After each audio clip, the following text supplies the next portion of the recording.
ಏನಿದು? ಆಶ್ರಮ ಎಲ್ಲೂ ಕಾಣಿಸ್ತಾನೆ ಇಲ್ವಲ್ಲ?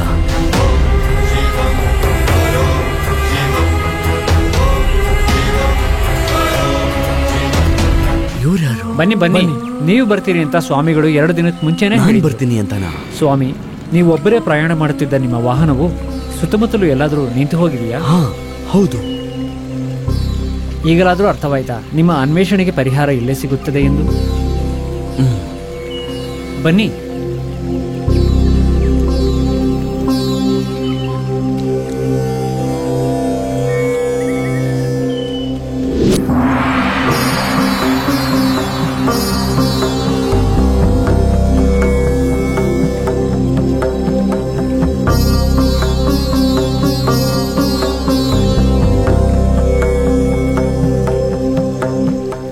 ಬಂದ್ಯಾ ಹರಗೋಪಾಲ?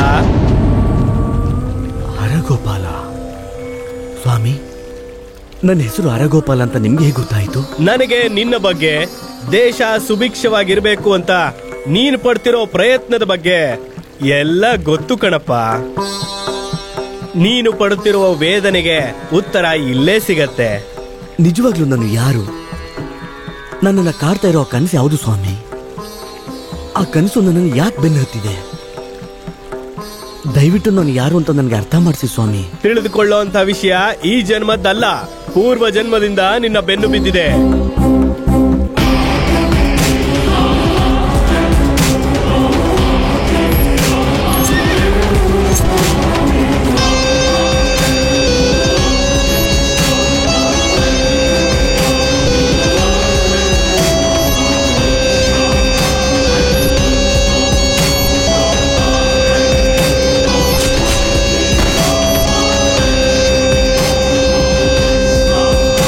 ನಿನ್ನ ಗತ ಏನು ಅಂತ ಗೊತ್ತಾಯ್ತಲ್ವೇನಪ್ಪ? ಇವಾಗ ನಾನು ಏನ್ ಮಾಡ್ಬೇಕು ಹೇಳಿ ಸ್ವಾಮಿ? ಆ ನಿಧಿಯನ್ನ ಕಾಪಾಡ್ತಾ ಇರೋದು ರಾಜರುದ್ರನ ದುಷ್ಟ ಆತ್ಮ.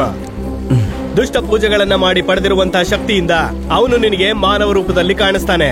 ಯಾವ ಕ್ಷಣದಲ್ಲಿ ನೀವು ನಿಧಿಯನ್ನ ಕೋಟೆಯಿಂದ ಹೊರಗೆ ತರ್ತಿರೋ ಆ ಕ್ಷಣವೇ ಅವನು ಮತ್ತೆ ಕೋಟೆ 2 ಅಂತರ್ಧಾನವಾಗುತ್ತೆ. ಅದು ಹೇಗೆ ಸಾಧ್ಯ ಸ್ವಾಮಿ? ಅದೇ ದೈವ ನಿರ್ಣಯ.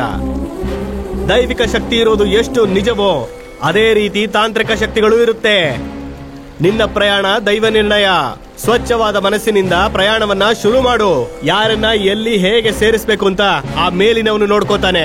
ವಿಜಯಾಸ್ತು.